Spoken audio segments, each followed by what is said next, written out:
Google has a reputation for being a great place to work. I certainly had a good time there, my first job after college. They served 3 healthy meals a day, great speakers, amazing coworkers to learn from, good management and transparency, important problems to solve. I spent some time working on education and diversity and inclusion. Google's a great place to work for some folks. If you aren't a full-time engineer, you're second class at Google. For a long time, Google short-sightedly believed that if they could make a good website, they didn't need sales or marketing, and once they planned on firing all of their product managers. More than half of the people who work there are also called TVCs, temporary workers, vendors, and independent contractors. When I was at Google, one of my teammates started in sales but taught himself how to program. He was one of the best engineers I've worked with, and he did the same job that I did. But because of his background, he couldn't get a full-time job and was hired as a contractor. That meant he couldn't attend the company all-hands meeting.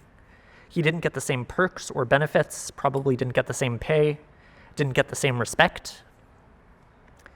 There are around 100,000 people like my coworker at Google.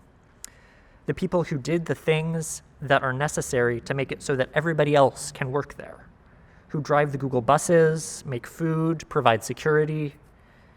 But when these TVCs ask for better conditions, instead of hiring them full-time and giving them benefits, Google and other big companies often hire folks to make it harder to organize into labor unions.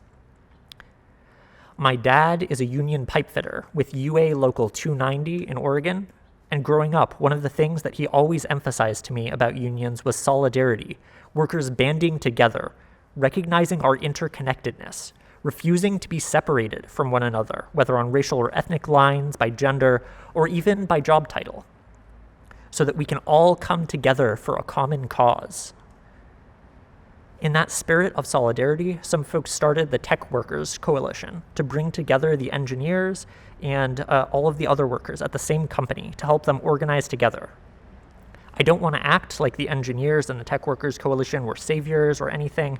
In many cases, the blue-collar workers were already doing a lot of great organizing work with unions like Unite Here. It really is a coalition where different people bring different things to the table.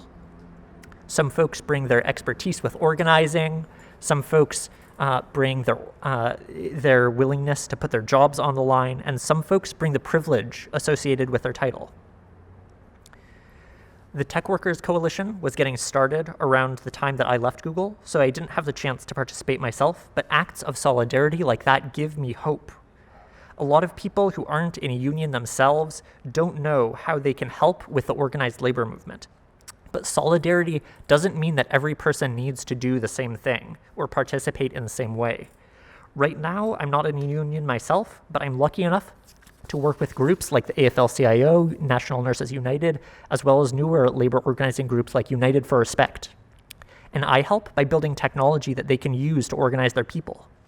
If we're creative, if we talk to the people on the front lines who need help and who are doing organizing, then we can each find our own place in the movement, and we can build the world that we know is possible.